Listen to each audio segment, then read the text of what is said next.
2024 is here, and I want to talk about what we can expect from nursing informatics this year.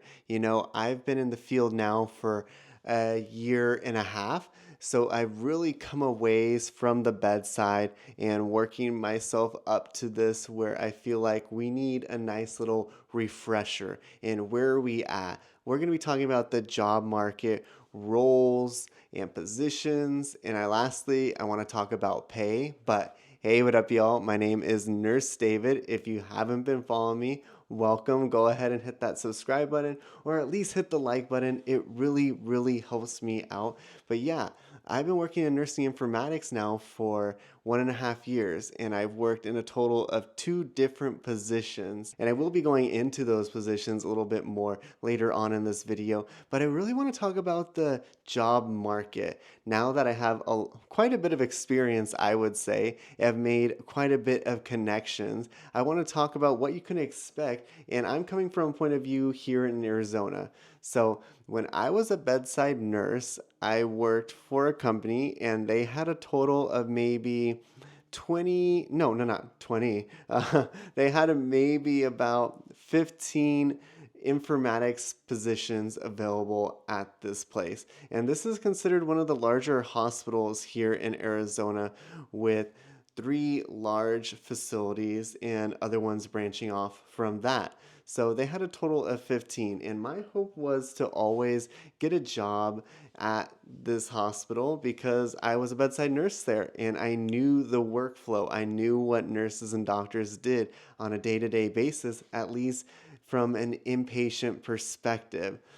But I was unable to get a job just because there are so little positions. And I did wait and look for a year, but nothing came up. And finally, when I got my first position in this field a year later, a position ended up coming up at my old facility, but I already had left.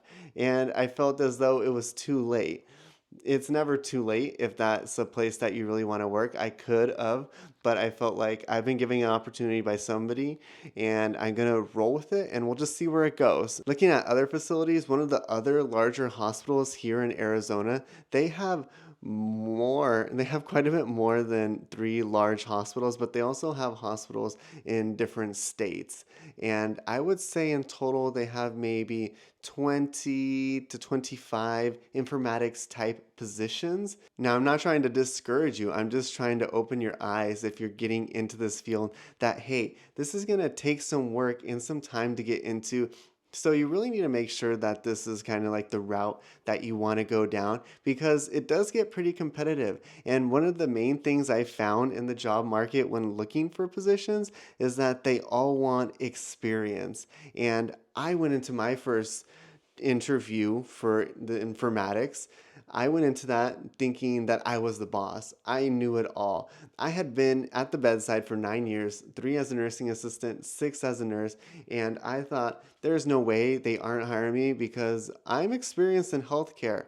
Well, I was highly wrong because where I may be experienced in patient care and clinical activities, such as hands on, I was not experienced in informatics, in building or implementing, and where I did take part on projects on my unit in order to kind of put that on my resume, they wanted a little bit more. And how do you give more when you don't have when you can't get a job in the field? That was my biggest struggle until someone finally took a chance on me, and that is where I got my first foot in the door. And that's what you got to do. Try to get in wherever you can if you can make it work financially, because I will talk about finances and kind of the troubles I went through there.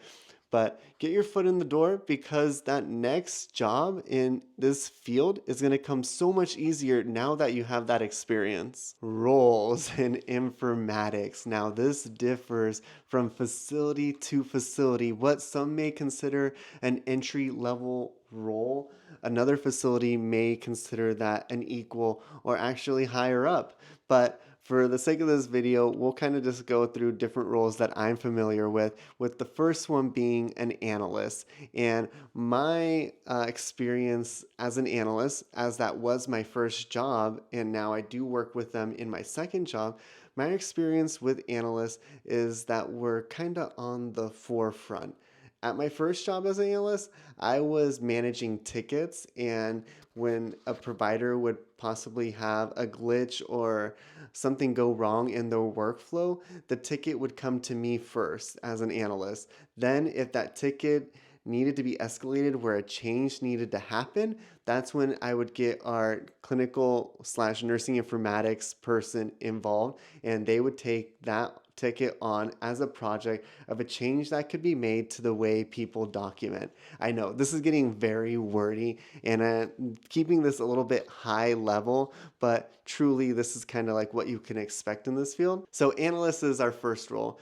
Informatics, clinical informatics, nursing informatics, that is our second role. Now, I think of nursing informatics as the person on the forefront who is really digging a little bit more to see, do changes truly need to be made? Is it a people problem or is it a computer problem? If it's a people problem, then we have like education that can be done to help fix that problem because the technology works. If it's a computer problem, that's where I take it as an informaticist and I see what options do we have to better improve this, maybe for this specialty or maybe for everyone in the hospital. Now, I personally do not build, and you do not have to be tech savvy or computer savvy to leave the bedside and get into informatics. If that's something that you're scared, something you're holding back, as long as you know the basics, you'll learn the rest. But personally, I do not build.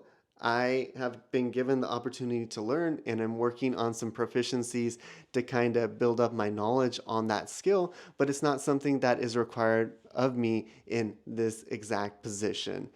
And if I wanted to get a position in that in informatics, I definitely could. But I do not build, I do not code. I kind of work with our builders who really make the changes and I work with them like this is going to work, this is not going to work. And I will say, usually our builders do come from a nursing or clinical type background, but they're a little bit more detached and a little bit more on the IT side, where I'm kind of saying, no, this is what they do on a day to day basis. This is not going to work. And so they're more involved. Their world is really engulfed in getting it built for me and then me communicating with our stakeholders. And our stakeholders are just our people that are requesting these types of changes. Next, we have our informatics educators. These are our individuals who just train on the EHR that our facility has. And then we have our informatics managers, informatics directors. So there's plenty of room for growth.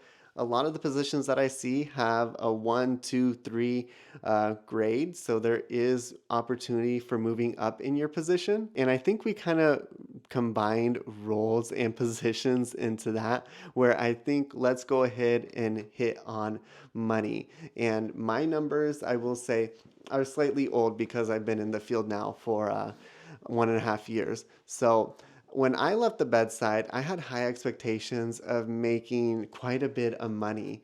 I thought I was getting a large pay raise because I was a pro on my unit, but it just so turns out that just because I was a pro and a good resource on my unit as a nurse, I was not a pro in nursing informatics. I was a noob. I was needing to start at the entry level. Now, my pay when I left the bedside nursing was $79 a year. And I will say that is not very good because I did stay with the same organization the whole time, and that is my mistake. So I left the bedside at $79 a year. I've worked with nurses who have been nurses for less, who make much more than that, and that's kind of all we'll get into on that. But I thought I'm going to be making maybe like 120 a year, 110 for starters, or even 100 for starters. When I got into my first interview, I told them how much I wanted. I kind of got that side eye and I never heard back from them again. And it is at that point that I realized I need to do some more research and I need to learn on my negotiating skills and really let them tell me what they're going to pay, because unfortunately pay wages are not listed online, and if they are, they're listed from like $1 up to $200,000, which is of no help to anybody. You could literally be starting anywhere. So I do not take those numbers that they post online very seriously, which is unfortunate because I would like to know what I'm getting myself into. But that's just what the game is. So I went through many of interviews and went through this process till I finally got it down. My first job offered me 80 grand a year and I was devastated. I was like, "Are you serious?" I was making 79 working 3 days a week. Now you're only offering me 80 and I have a master's and I'll be commuting 5 days a week. I'll be buying lunch 5 days a week. I'll be buying more coffee because I like buying coffee, and I guess that's my problem. But I'll be buying more coffee 5 days a week. I was actually taking a pay decrease between all those charges, between the increase in insurance at this new facility that I was working at. It was actually a pay decrease, and I was bummed. And I know not everybody can afford to take a pay decrease. So it's something that you might have to be patient on when looking for your first job and finding what is going to fit for you. But I knew I had to get my foot in the door. I needed to get something on my resume because my whole year of interviewing up to this, they didn't hire me because I didn't have any experience. And how do you get experience if you can't get a job in the field? So I took what I could get and I went with it. It was an amazing learning experience. I definitely would say do not get a job at the place you want to work at the most for your first job. If you really want to work here, um, I would say get a job here first, because then you can leave this place and go to this place and make what you should be making, what you deserve to be making. So I took what I could get, and now I got into my second job. But having that on my resume from the first time around, it really did help the second time around with my pay. I do feel very trendy holding this microphone. But yeah, if you haven't already, hit the like and subscribe button. It really helps me out, and I'll talk to you guys later. Thanks. Bye.